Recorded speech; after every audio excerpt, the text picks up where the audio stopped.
The Revenge-class battleship HMS Royal Oak was a symbol of British naval power, a battleship designed to dominate the seas.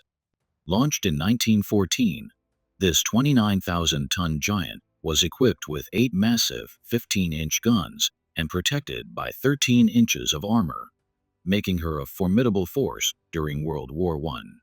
She played a key role at the Battle of Jutland, but by the late 1930s, she was considered outdated, slower than newer ships, and primarily assigned to secondary roles.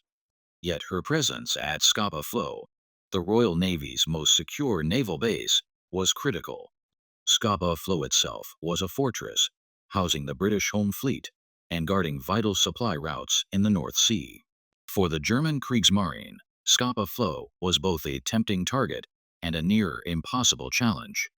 Commodore Karl Donitz, commander of the U-boat fleet, believed a single, successful strike on this fortress could devastate British morale and disrupt their naval dominance.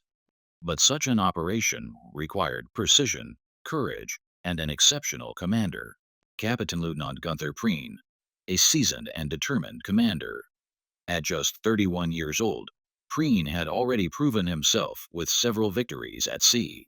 Commanding U-47, a Type V submarine, he was entrusted with this audacious mission: to infiltrate Scapa Flow, penetrate its defenses, and strike at the heart of the British fleet.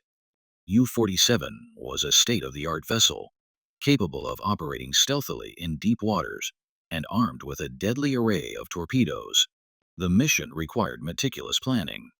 Scapa Flow's defenses were formidable, with sunken blockships and heavy anti-submarine patrols guarding its entrances. After studying reconnaissance photos and tide charts, Prien identified a narrow gap in Kirk Sound, the northernmost channel. Timing would be everything. The tides had to be perfect, and even the smallest mistake could doom the mission. On the night of October 13, 1939, U-47 approached the Orkney Islands under the eerie glow of the northern lights. The shimmering sky made the submarine vulnerable to detection, but Prien pressed forward. Guiding U-47 through Kirk Sound, he narrowly avoided disaster, scraping past blockships and strong currents to enter the heart of Scapa Flow. At 12:27 a.m., U-47 had reached its target area. Navigating silently across the calm waters, Prien and his crew spotted a dark silhouette, HMS Royal Oak. At 1:16 a.m., U-47 fired its first torpedoes. The initial explosions caused little damage, but a second salvo hit the battleship's ammunition stores, triggering a massive detonation. The Royal Oak, with over 1,200 men aboard, began to capsize. Within minutes, she sank to the bottom of Scapa Flow, taking over 800 lives with her, including Admiral Blagrave. It was a devastating loss for the Royal Navy. With the attack complete, Prien faced the daunting task of escaping the heavily guarded harbor. As British searchlights probed the waters and patrols scrambled to respond, U-47 retraced its perilous route through Kirk Sound. By 2:15 a.m., Prien and his crew had reached open water, leaving Scapa Flow behind. The sinking of HMS Royal Oak shocked Britain and exposed critical weaknesses in their naval defenses.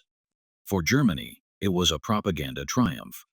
Günther Prien returned to a hero's welcome, earning the nickname the Bull of Scapa Flow.